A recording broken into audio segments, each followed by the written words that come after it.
Hi, my name is Grace McCumbee, and you are listening to my podcast, Anime in the Western World.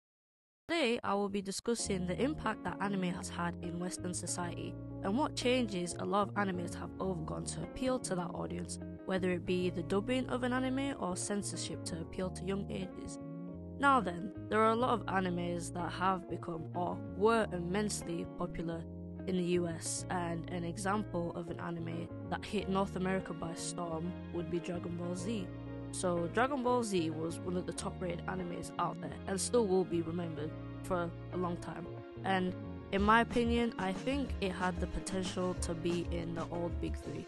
And the old big three, I'm pretty sure, was Dragon Ball Z, Naruto, and One Piece. Now, here comes the question. Why did this show have such a huge success rate in the United States? Well, Western fans flocked to Dragon Ball Z because it offered exciting action not found in movies or television shows at the time. And a key characteristic is that Dragon Ball Z, apart from American television shows at the time, was a format where a continuous story or story arc stretches over multiple episodes or seasons. However, traditional American television had a very distinctive format, with each episode typically consisting of a self-contained story, whereas Dragon Ball Z and later anime shows had the format of continuous story arcs stretching over many episodes. This has now actually become a common characteristic of American streaming television shows during the peak TV era. So, now that we know how an anime can have a positive impact on a specific audience, but what about the negative side? Like how giving an anime to the wrong licensing company can have a negative outcome on how people will see that anime?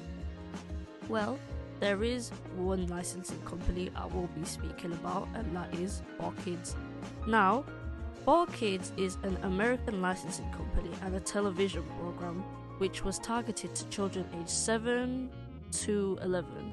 Now, a part of their job was to dub anime that were given to them and censor them to make it as kid-friendly as possible. Yes, they have made it cringy and the shows are super cheesy, but it wasn't for people my age. It was basically for kids. And this was going well for them until there was this one anime that they took that would give them a run for their money. And that anime I speak of would be One Piece.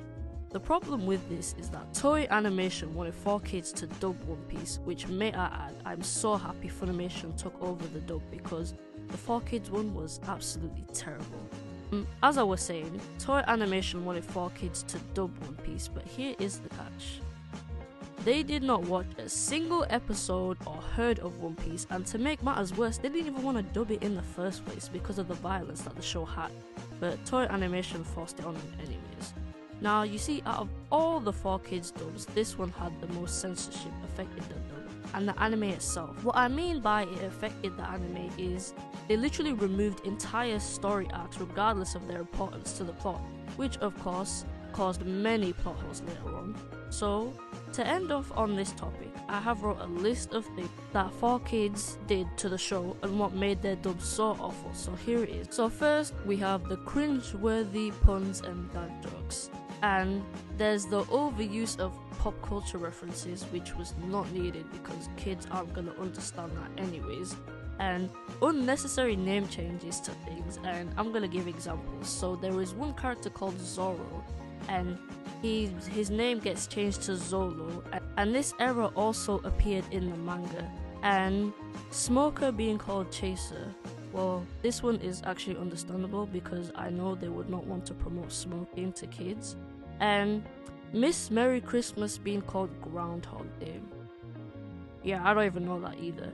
So the one thing I wanted to touch on was numerous characters being given stereotypical accents that make them sound so out of place. So for example, Sanji's Brooklyn accent was a complete crime, the same with Mihawk's French accent being another.